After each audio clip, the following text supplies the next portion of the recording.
Vivemos momentos de tensão, de crises. Eu diria como pregador que disse vaidade de vaidade, tudo é vaidade. Se há uma palavra que pudesse descrever este momento, e eu não diria apenas esse momento, mas o nosso mundo, é crise de crise, tudo é crise. Não nos faltam crises. Eu me lembro recentemente, quando o Brasil recebeu o rebaixamento da nota de classificação de risco, o meu jovem filho, economista recém-formado, chegou em casa completamente transtornado, e com o ambiente que ele estava, ambiente de instituição financeira, e ele completamente desanimado com tudo aquilo. Eu disse: senta-se aí que eu vou te contar umas historinhas que você talvez tenha passado por elas na história da faculdade de economia, mas tenha se esquecido de que estas crises acontecem ao longo da história, e nós não podemos nos conformar com isso, mas a verdade é que elas estão aí. E aí eu fiquei pensando, que sinais, como crentes em Jesus Cristo, como gente de Deus e que quer ou busca uma relação de proximidade com Deus, nós podemos ter de que Ele não está alheio a essas realidades, a essas situações. E é para isso que eu queria convidar você para ler um registro que está nas Escrituras Sagradas, no livro do profeta Isaías, no capítulo 7, e nós vamos ler os 14 primeiros versículos. É um pouquinho grande a leitura, mas é importante para que você e eu compreendamos o contexto e a história. E esse texto nos dá sinais desse socorro de Deus, que não está, como muitas vezes podemos pensar, alheio às realidades que acontecem no nosso dia a dia e até mesmo no nosso país e neste momento que nós experimentamos. Você pode ler comigo, nós vamos ler todos juntos. Acho que dá para ler bem daí. Vamos lá? Sucedeu nos dias de Acás, filho de Jotão, filho de Uzias, rei de Judá, que Rezim, rei da Síria, e Peca, filho de Remalias, rei de Israel, subiram a Jerusalém para pelejarem contra ela, porém não prevaleceram contra ela. Deu-se aviso à casa de Davi: a Síria está aliada com Efraim. Então ficou agitado o coração de Acás e o coração do seu povo, como se agitam as árvores do bosque com o vento. Disse o Senhor a Isaías: agora sai tu com teu filho, que se chama Um Resto Volverá, ao encontro de Acás, que está na outra extremidade do aqueduto do açude superior, junto ao caminho do campo do lavadeiro. E diz-lhe: acautela-te e aquieta-te, não temas nem se desanime o teu coração por causa destes 2 tocos de tições fumegantes, por causa do ardor da ira de Rezim e da Síria e do filho de Remalias. Porquanto a Síria resolveu fazer-te mal, bem como Efraim e o filho de Remalias, dizendo: subamos contra Judá e amedrontemo-lo, e o conquistemos para nós, e façamos reinar no meio dele o filho de Tabiel. Assim diz o Senhor Deus: isto não subsistirá, nem tampouco acontecerá. Mas a capital da Síria será Damasco, e o cabeça de Damasco Rezim, e dentro de 65 anos Efraim será destruído e deixará de ser povo. Entretanto, a capital de Efraim será Samaria, e a cabeça de Samaria é o filho de Remalias. Se não crerdes, certamente não permanecereis. E continuou o Senhor a falar com Acás, dizendo: pede ao Senhor teu Deus um sinal, quer seja embaixo nas profundezas ou em cima nas alturas. Acás, porém, disse: não o pedirei, nem tentarei ao Senhor. Então disse o profeta: ouvi agora, ó casa de Davi, acaso não vos basta fatigardes os homens, mas ainda fatigais também ao meu Deus? Porquanto o Senhor mesmo vos dará um sinal. Eis que a virgem conceberá e dará à luz um filho, e lhe chamarás Emanuel. Curva a sua cabeça. Bom Deus, obrigado por este encontro da agenda do teu amor, que nos atraiu a este lugar nessa noite. E o Senhor, que conhece tão bem o coração de cada um de nós, nós te pedimos: fala conosco, pelo cuidado, pela direção, pela sabedoria, pela unção e pelo poder do teu Santo Espírito. Faz isso, e toda a honra e toda a glória nós daremos ao bendito nome do Senhor Jesus. Amém? Você pode dizer amém? Isaías é o autor desse livro, que leva o seu nome, o profeta Isaías, e diferentemente de outros profetas do Velho Testamento, que nasceram no interior, que eram pessoas até mesmo desconhecidas no meio social, Isaías era um habitante da metrópole da época, de Jerusalém. Ele era um homem antenado com a realidade do seu tempo, era um homem contextualizado em todo aquele momento que Israel passava, que Judá passava, os reinos divididos. E o seu vocabulário era amplo, era sofisticado, ele era um cara de uma cultura extremamente grande, um homem inteligente, com uma boa formação, um homem que tinha acesso ao poder, às camadas deste poder de então. A tradição judaica dizia que Isaías tinha sangue real, porque ele tinha trâmite e era de perto de todo aquele poder constituído naquela época. E ele foi um cara muito contundente na sua mensagem.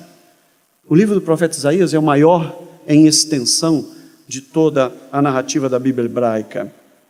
E ele advertiu de uma forma muito eloquente, muito clara, os reis da sua época, que estavam trocando a confiança em Deus por alianças com outros povos, mesmo que não fosse essa a vontade demonstrada e revelada de Deus.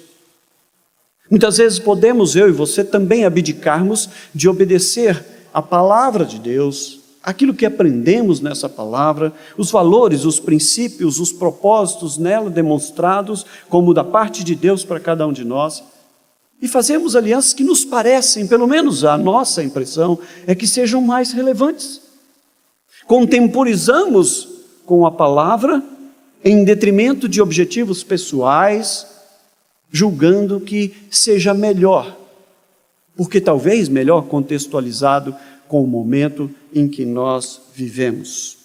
Um homem cheio de contatos, que ministrou aos reis, com acesso à elite social e política e intelectual da sua época, que muitas vezes sofreu por parte de alguns perseguição pela clareza da sua mensagem e da sua palavra.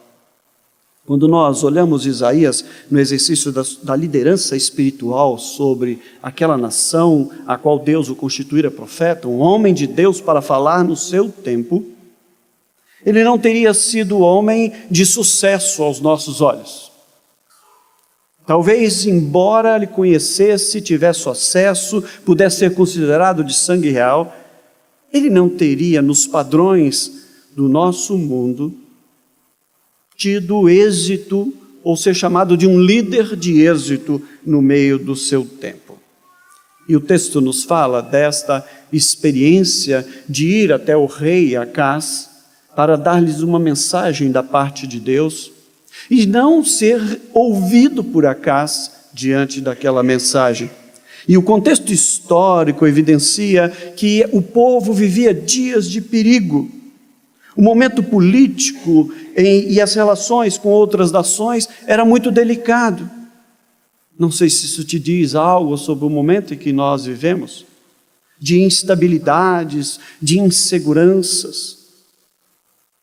Por isso, esses sinais de socorro da palavra de Deus, eu tenho certeza, dizem respeito a mim e a você, aos nossos dias, à nossa nação, a este momento que nós experimentamos.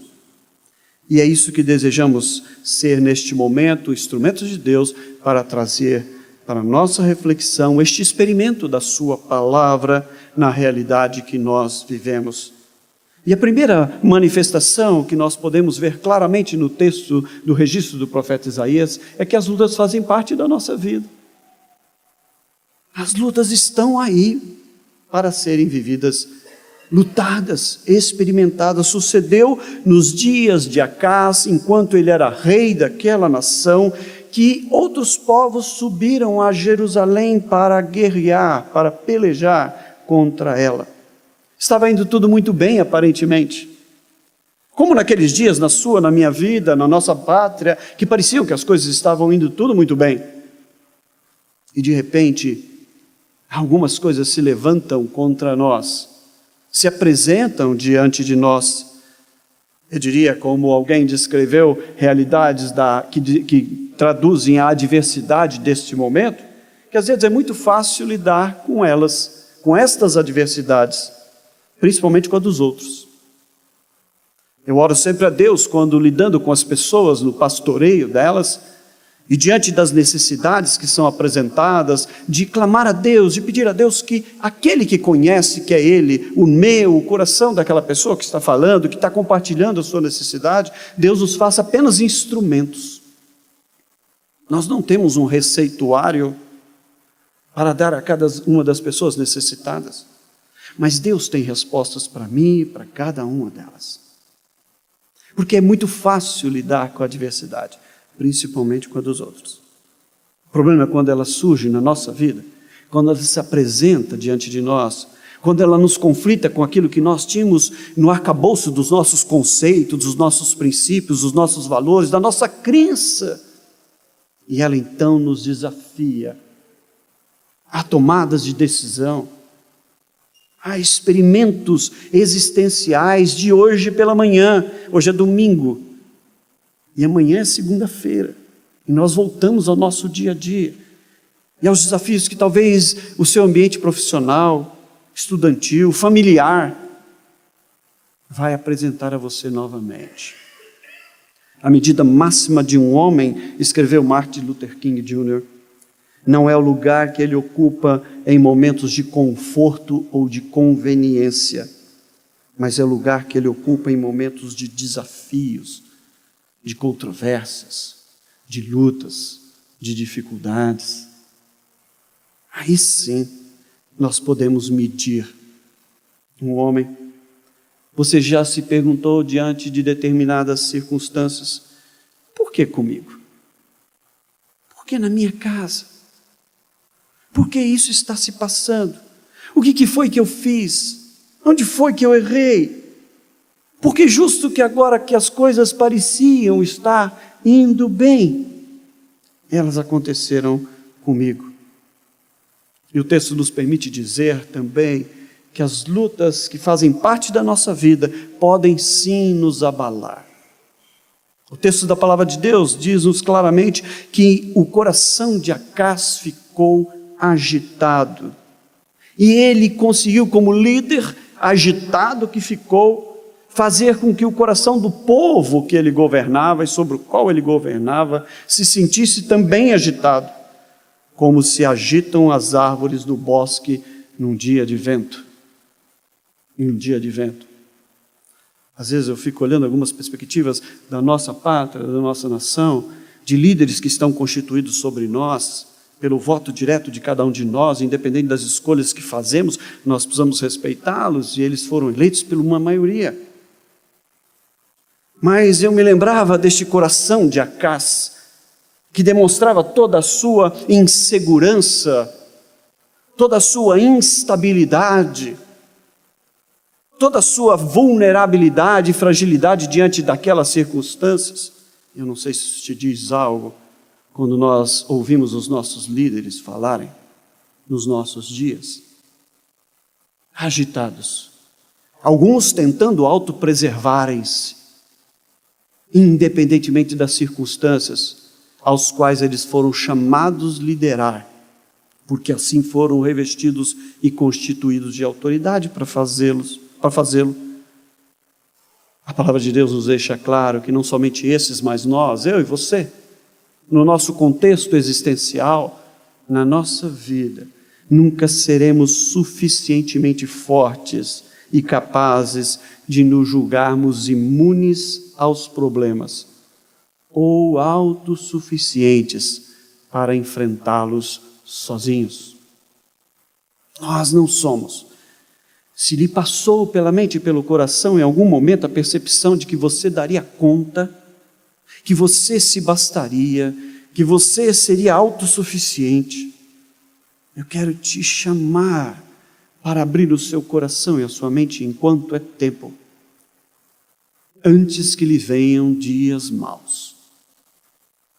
Ninguém é suficientemente frio, impenetrável, que não possa sentir-se com medo inseguro, instável diante das circunstâncias adversas da vida. Eu diria que tem muita gente infartando em silêncio. Não é infartando só o coração, não. Infartando as suas emoções, infartando e adoecendo os seus relacionamentos. São relacionamentos que se esfriam, são distanciamentos que acontecem dentro de casa, são conflitos que vão se tornando inadministráveis quando as coisas nos oprimem, nos pressionam, quando os nossos medos se instalam. E Paulo nos adverte dizendo que aquele que pensa estar em pé, cuidado para que não caia. Cuidado para que não caia. E a casa era um rei com esse tipo de perfil, orgulhoso, arrogante, autossuficiente. E de repente o texto diz que ele se agitou no seu coração, como árvores num dia de vento num bosque. O coração dele ficou completamente agitado. A revista americana Psychology Today listou alguns fatores que descrevem a preocupação e a ansiedade que podem tomar conta das nossas vidas. E dentre esses fatores que ela menciona, ela diz-nos sobre o medo e a insegurança em relação ao futuro. O medo e a insegurança em relação ao futuro. É por isso que Jesus nos disse: você não deve andar ansioso de coisa alguma quanto ao que há vez de comer, de beber, de vestir. Porque da mesma forma que eu alimento as aves do céu, que não têm celeiros, não ajuntam para si, eu também vou cuidar de vocês. E ele não está dizendo que eu e você não podemos sofrer ansiedade.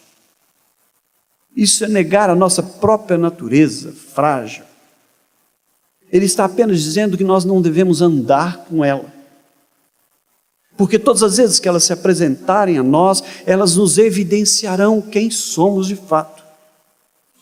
Diante das lutas que estão aí, elas podem sim nos abalar e nos expõem toda a nossa fragilidade. Ele apenas diga: não andem ansiosos, não andem com esta ansiedade. Busquem-me em primeiro lugar. Essas outras coisas todas vos serão acrescentadas, disse o Senhor. A verdade é que lutas fazem parte da vida e essas lutas podem sim nos abalar, podem gerar preocupação, podem trazer ansiedade para mim e para você. George Miller disse certa feita que a ansiedade começa onde termina a fé. E a fé genuína, preste atenção, começa onde a ansiedade termina. É na hora do vamos ver é que você pode dizer da sua fé. Quando você não compreende, você pode continuar crendo. Porque muitas vezes eu disse para Deus: eu não sei o que fazer, mas eu quero te agradecer porque eu sei o que o Senhor está fazendo. Eu não tenho a menor ideia. Mas enquanto o Senhor for Deus por mim, Deus da minha vida, eu sei o que o Senhor está fazendo. Porque a decisão de me amar foi tua, não foi minha, foi tua. Deus escolhe-nos para nos amar. E não há nada que você faça para que Ele te ame menos ou mais do que Ele te ama. Porque amar para Ele é muito mais do que uma atitude. Amar faz parte da essência de Deus. Deus é amor, diz a Escritura. E a ansiedade não livra o amanhã das suas tristezas, apenas vai esvaziando-nos o hoje das forças que temos. Por isso, nós podemos caminhar como o profeta Isaías desafiou aquele rei amedrontado, instabilizado, desestabilizado diante das suas circunstâncias, de que o socorro de Deus virá no tempo oportuno. Creia isso. Creia isso. Isso não é uma promessa, simplesmente é uma convicção de fé. O socorro virá no tempo oportuno. O texto bíblico nos diz: acautelai-vos, aquietai-vos, não temas, Não deixe desanimar o seu coração. Mude o foco. Mude o seu problema para Deus. Como dizem muitas vezes, não olhe apenas o tamanho do seu problema, senão o tamanho do seu Deus. A percepção de ver as nossas circunstâncias com o olhar dele, e não apenas com o nosso. Em outras palavras, o que o texto está dizendo é: fique alerta para as situações, acalme-se e não se assuste, não tenha medo, não entre em pânico, não fique desanimado. São duas visões, a nossa e a de Deus.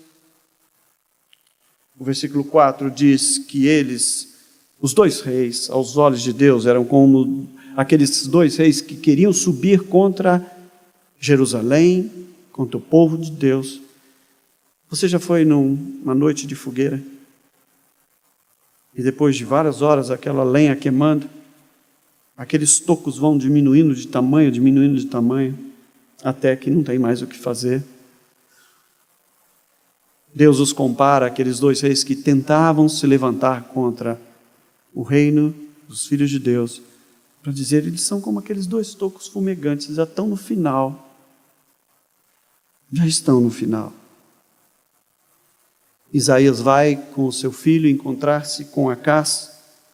Ele estava inspecionando a área de abastecimento da cidade, preocupado, certamente, com o que podia acontecer, com que aqueles reis subissem contra a cidade, talvez tomassem os reservatórios de água. A gente estava falando aqui das carências que têm vivido nossos irmãos ali em Minas. Ele estava inspecionando aquela área quando Isaías chegou, viu aquele coração inquieto de Acás, que conseguiu agitar todo o povo diante daquela perspectiva, viu o temor coletivo que estava se instalando. Vocês viram o que aconteceu recentemente, não só aqui no Brasil, mas como também lá na França? Um temor coletivo, para não dizer um terror coletivo. Como se pode acreditar em Deus depois de coisas como essas que aconteceram? Alguém pode perguntar. Mas eu queria perguntar: como se pode não acreditar em Deus vendo tudo o que a maldade humana é capaz de produzir? Como não acreditar em Deus? Que há algo diferente de tudo isso que a maldade dos homens é capaz de produzir. Você já se viu diante de inseguranças, de incertezas, de medos? Você já se viu diante de situações quando descobriu que usar a sua solução para um problema só agravou este problema mais ainda? Isaías diz a Acás: peça um sinal. Se você quiser um sinal visível de Deus, peça a Deus. A palavra de Deus diz: se você precisa provar Deus, prove-o. Prove-o. Mas Ele conhece o seu coração. E Deus não faz negócios conosco. Ele conhece o meu e o seu coração. E Ele não tem que demonstrar poder a nós. Tem muita gente que acha que os milagres de Deus são perspectivas de Deus para o que Ele faz operando a nosso favor. Não é. Lembram-se de quando Jesus estava com os discípulos naquele barco, atravessando o mar da Galileia, e veio aquela tempestade, e eles ficaram agitados como Acás, no texto que nós lemos, e acordaram Jesus, e disseram para ele: o senhor não se importa com o que está acontecendo com a gente? Ele disse: por que vocês têm uma fé tão pequena? Por que vocês são tão medrosos? Eu estou aqui. Porque você e eu temos medo, somos tão contraditórios na nossa fé, se Ele diz: eu vou estar com vocês todos os dias. E é isso que faz a diferença, é aqueles que creem que Ele está, e aqueles que não conhecem este que está, e Ele está não para fazer, Ele está porque Ele é, e não há nada que mude isso. O que pode mudar a minha e a sua perspectiva dEle, mas Ele é. Assim como Ele se colocar em pé, e ordenar aos ventos e ao mar que se acalmem. E eles olham estupefatos e dizem: quem é este que até o vento e o mar lhe obedecem? Foi quem os criou. Para ele mandá-los acalmar, era apenas ser como é aquele que cria todas as coisas. Ele criara o mar, ele fizera o vento, e ele mandá-los acalmar, era natural de um Deus que faz todas as coisas. Eu diria que o problema não é acalmar o vento, e nem o mar, das tempestades da nossa vida. O problema é acalmar o nosso coração, o meu e o seu coração, quando o vento bate forte em cada um de nós. Se você pede um sinal aos céus, os céus haverão de se abrir a seu favor quando o seu coração estiver sendo colocado com sinceridade diante de Deus. Acás ainda tenta, como eu dizia há pouco, negociar. Eu não vou tentar Deus, deixa Deus, ele tem muitas outras preocupações.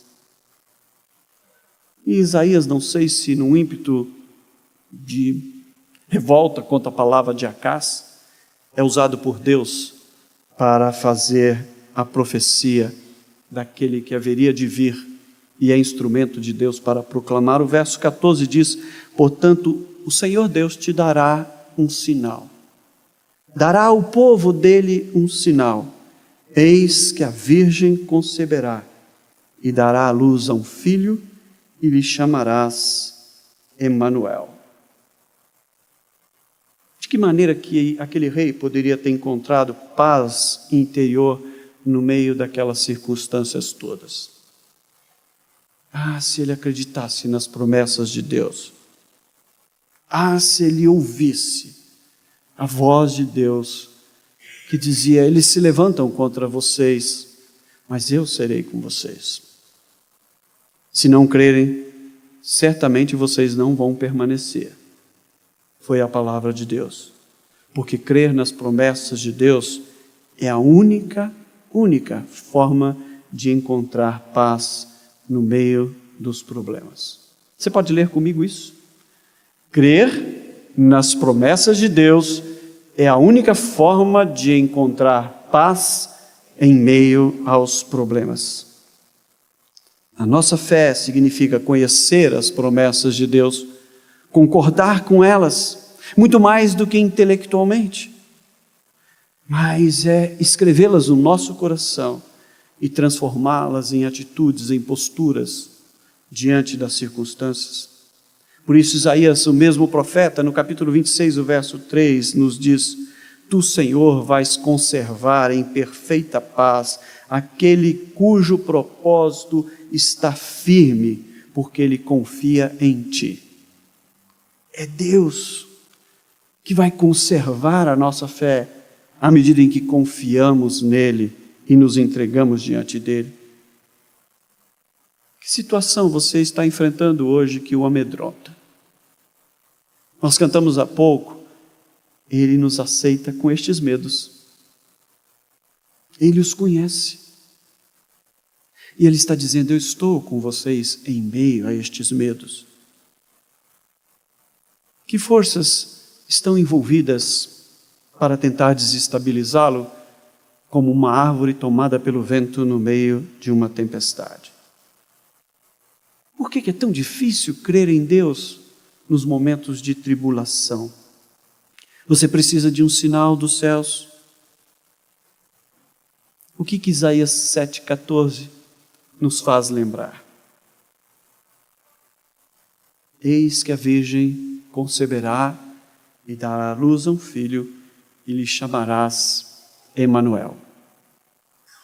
Emanuel, Deus conosco. Essa foi a palavra profética do Evangelho de Mateus para descrever o nascimento do Senhor Jesus.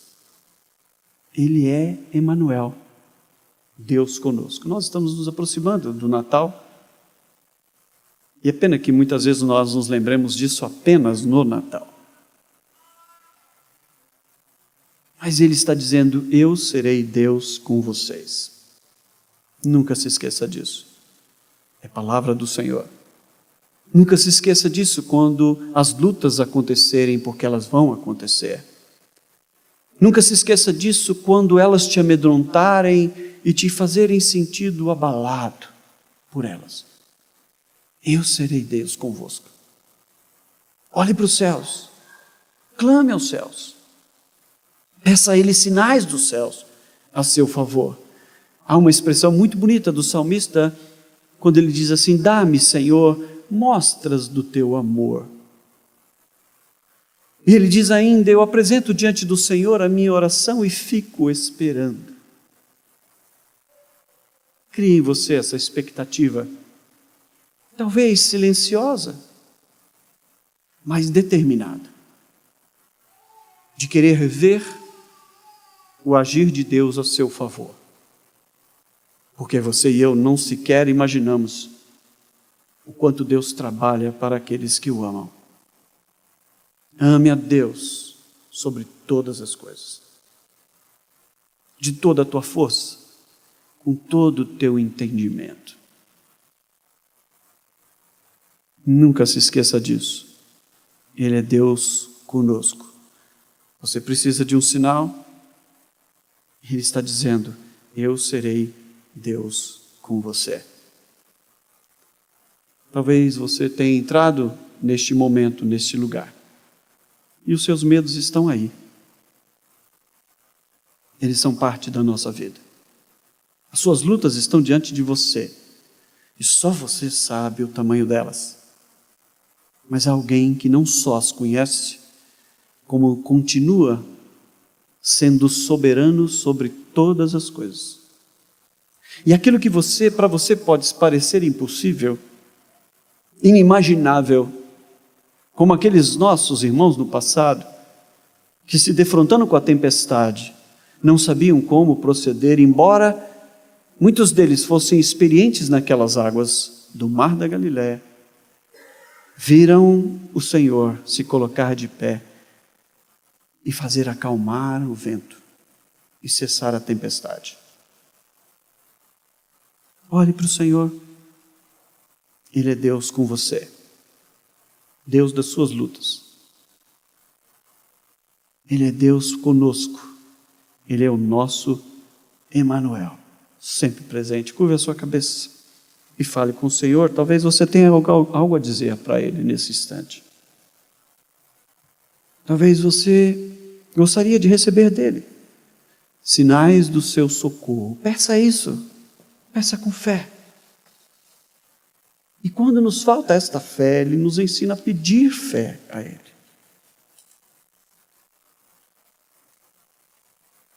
Curve-se diante dEle.